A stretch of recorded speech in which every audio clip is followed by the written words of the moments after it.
안녕하십니까. SK 하이닉스의 미래기술연구원을 담당하고 있는 김진국입니다. 오늘 저는 여러분들을 SK 하이닉스의 에버루셔너리 패스 10년, 레버루셔너리 패스 30년의 미래 기술 개발의 여정으로 함께 여행을 떠나볼까 합니다.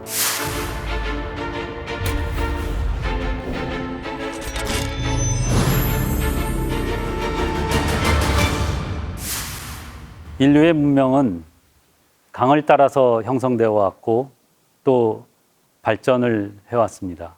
특히 농경시대 이후로 산업혁명 시대까지 이러한 기조는 계속 유지가 되고 있고 향후에는 데이터의 생성과 흐름을 통해서 인류가 더 비약적인 발전을 할 것이라고 합니다. 저는 오늘 우리의 미래 여정을 떠나기에 앞서 이러한 데이터와 메모리의 관계를 우리 현재 산업의 동향을 통해서 간단히 먼저 짚어보도록 하겠습니다. 통신기술의 진화가 일어날 때마다 데이터와 통신의 속도는 비약적으로 커져가고 있고 5G 통신 시대를 맞이하여서 이러한 데이터의 니즈는 보다 폭발적으로 증가할 것이라는 것을 인지하게 되었습니다. 실제로 5G 통신 시대에는 최소 10배에서 최대 100배까지 더 빠르고 더 많고 더 정확하게 정보가 전달이 되는 시대를 열어줄 것이고 이러한 변화는 4차 산업혁명의 한가운데에서 산업의 지형도를 바꿀 만큼 커다란 파장을 일으킬 것이라는 것도 우리가 예측을 하고 있습니다. 오토노머스 시대에는 자동차 한 대가 하루에 4테라바이트의 데이터를 생성하게 되는데 센서와 카메라 이와 같은 여러 가지 정보들이 모이게 되고 이러한 모인 정보를 또 가공 처리를 하고 차량 간의 통신을 통해서 만들어내는 새로운 가치를 구현하기 위한 기능이 필요하기 때문입니다. 5G와 AI가 결합한 새로운 미래의 세계는 어떨까요?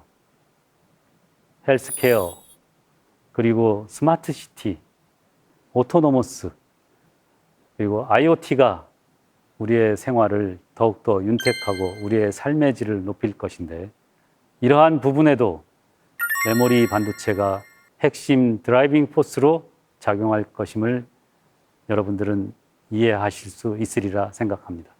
엣지 디바이스에서 생성된 여러 가지 데이터들은 통신 인프라를 거쳐가면서 빅데이터화하고 이렇게 만들어진 빅데이터는 클라우드에 저장이 되고 클라우드 내에서 재해석, 재가공을 통해서 다시 통신 인프라들을 거쳐서 엣지 디바이스까지 내려가는 선순환의 모드로 들어섰습니다.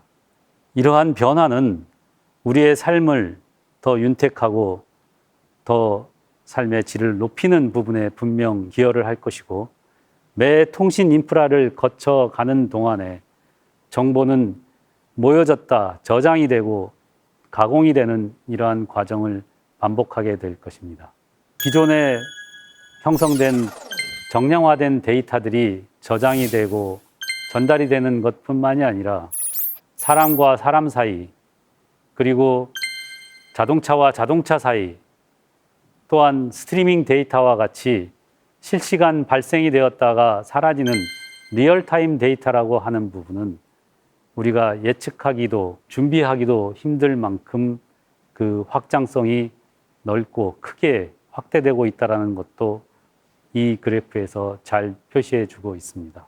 매년 데이터 센터는 15% 이상씩 증가를 하고 있고 각 데이터 센터에서 필요로 하는 메모리는 DRAM, NAND, 공이 매우 큰 양을 요구하고 있기에 앞으로 메모리 산업은 이러한 업계의 요청을 충족시키기 위해서 지속 진화하고 발전을 해야만 하는 사명이 있다 하겠습니다. 지난 10년 동안 커넥티드 디바이스는 30% 가깝게 성장을 했고 데이터 트래픽은 40% 이상 성장을 했으며 서버 쉽먼트도 3% 이상 매년 성장을 하고 있고 이 서버에 탑재되는 메모리 용량, 특히 D램은 연간 36%씩 성장을 해오고 있으며 이러한 페이스는 앞으로도 지속될 것이기에 메모리 반도체의 수요는 계속 늘어날 수밖에 없다는 것을 한 번 더 강조드립니다.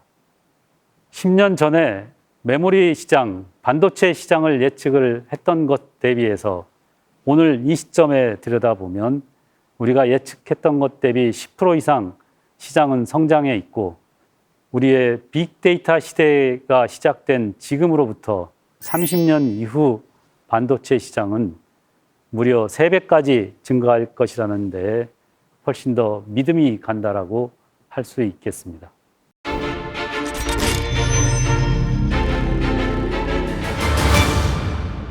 앞에서 살펴봤듯이 데이터와 메모리 반도체와의 관계는 매우 밀접하고 이러한 요소들이 미래의 ICT 인더스트리의 새로운 시대를 열어가는 데 밑바탕이 될 것이라는 것을 우리는 잘 알고 있습니다. 자, 이제부터는 SK 하이닉스가 준비하고 있는 미래의 10년 에보루셔너리 패스 그리고 30년 레보루셔너리 패스로의 여행을 본격적으로 시작해 보도록 하겠습니다. SK 하이닉스는 메모리 반도체 개발에 2가지 전략을 가지고 움직이고 있습니다. 그 첫 번째는 우리가 에보루셔너리 패스라는 부분입니다. 우리 SK 하이닉스는 D램과 낸드를 비롯한 범용 메모리를 매우 잘 만들어 왔고 이러한 부분에 세계적인 기술 역량을 갖고 있습니다. 이 부분을 더 갈고 닦고 다듬어서 앞으로 10년 이상 계속 ICT가 요구하는 메모리 솔루션을 제공해 가는 것, 이러한 길이 에보루셔너리 패스라 우리는 지칭을 하고 있습니다. 또한 미래 30년 이후 ICT 인더스트리가 요구하는 메모리의 니즈가 무엇인지를 파악하고 이러한 부분에 대한 기술 역량을 지금부터 하나 둘 차곡차곡 준비해 가는 것을 레보루셔너리 패스라고 정의를 합니다. 이러한 에보루셔너리 패스와 레보루셔너리 패스의 기술을 바탕으로 삼아서 우리가 소재, 부품, 장비의 기술 역량을 축적을 하고 이 위에 회로의 기술과 소자의 기술을 더하여 ICT 인더스트리가 필요로 하는 메모리 솔루션을 지속 공급하는 것이 SK 하이닉스의 사명이기도 합니다. D램 기술을 보면 D램은 지난 10년간 끊임없이 더 작고 더 용량이 크게 그리고 더 빠르게 만드는 부분에 집중을 해왔습니다. 셀 트랜지스터와 페리 회로의 슈링크 테크놀로지를 이용해서 ICT 인더스트리가 요구하는 D램의 사양을 우리는 꾸준히 맞춰왔고 앞으로 미래 10년에도 10나노 미만까지 이러한 슈링크 테크놀로지 그리고 스케일 리밋의 한계를 극복하는 기술을 계속 만들어 갈 것입니다. 이렇게 하여 무호의 법칙을 우리는 D램을 통해서 꾸준히 이어갈 것이고 고객과 시장이 요구하는 솔루션을 계속 제공해 갈 것입니다. 이러한 D램을 10나노 미만까지 슈링크 테크놀로지의 한계를 극복하게 해주는 3가지 기술이 있습니다. 첫 번째로는 미세 패터닝 기술인데 이 부분은 EUV가 이끌어줄 것이라고 생각을 합니다. 두 번째는 이러한 슈링크 테크놀로지에 따라서 캐퍼시터의 용량이 지속적으로 작아지지만 저희는 물질의 한계를 돌파하고 구조적 혁신을 통해서 D램이 필요로 하는 캐퍼시턴스 밸류를 일정하게 유지하는 역량을 키워갈 것입니다. 또한 미세 패터닝에 의해서 불가피하게 형성이 될 수밖에 없는 배선의 저항이 늘어나고 또 배선 간 간섭이 심해지는 문제를 더 낮은 저항을 갖고 있는 물질 개발을 통해서 돌파를 해갈 것입니다. 이렇게 3가지의 핵심 기술이 향후 D램을 10나노 미만까지 이끌어가는 견인차가 되어줄 것입니다. 매년 EUV 전문가들이 모여서 EUV의 개발에 대한 기술의 난이도가 어디에 있는가를 논의를 해왔고 지금도 진행 중입니다. 5년 전 EUV를 지칭함에 있어서 가장 큰 기술적 허들은 EUV 노광 장치에 있을 거라고 생각을 했었습니다. 그러나 5년이 지난 지금에 와보면 노광 장치의 기술의 발전은 우리의 기대치를 넘어서서 기술의 완성도가 그리고 생산성에 있어서도 많은 문제를 해결했습니다. 그러나 이 EUV 기술을 뒷받침하는 주변 기술인 포토레지스터 기술이라든가 마스크 디펙을 컨트롤하는 이와 같은 주변 기술은 아직 EUV 노광 장치가 성숙된 만큼 따라오지를 못하고 있습니다. 따라서 포토레지스터 기술과 마스크 제작 기술이 노광 장치 수준만큼 성장하게 된다라고 한다면 EUV는 확실하게 미세 패턴을 10나노 미만까지의 D램을 만들어내는 핵심적인 페이스메이커 역할을 해줄 것이라고 저는 확신을 합니다. 랜드 테크놀로지는 2015년에 2D에서 3D로 전환된 이후에 2018년 SK 하이닉스가 96단에서 PUC 구조를 도입하며 새로운 전기를 마련하고 있습니다.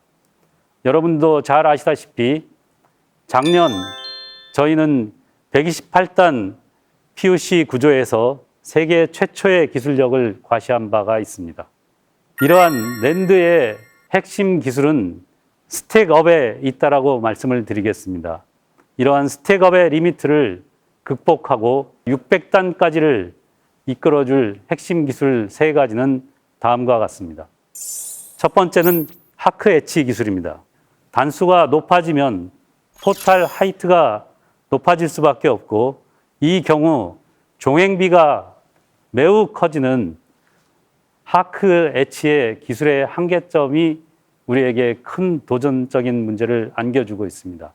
그러나 SK 하이닉스는 우리의 비즈니스 파트너들과 함께 이 문제를 효과적으로 개선하기 위해서 하이파워 에처라든가 극저온 엣치 장치라든가 이러한 장비적인 돌파구와 효과적인 엣치 레시피를 통한 공정적인 돌파구 이러한 2가지 방면으로 가장 코스트 이펙티브한 솔루션을 지속 만들어내고 있습니다.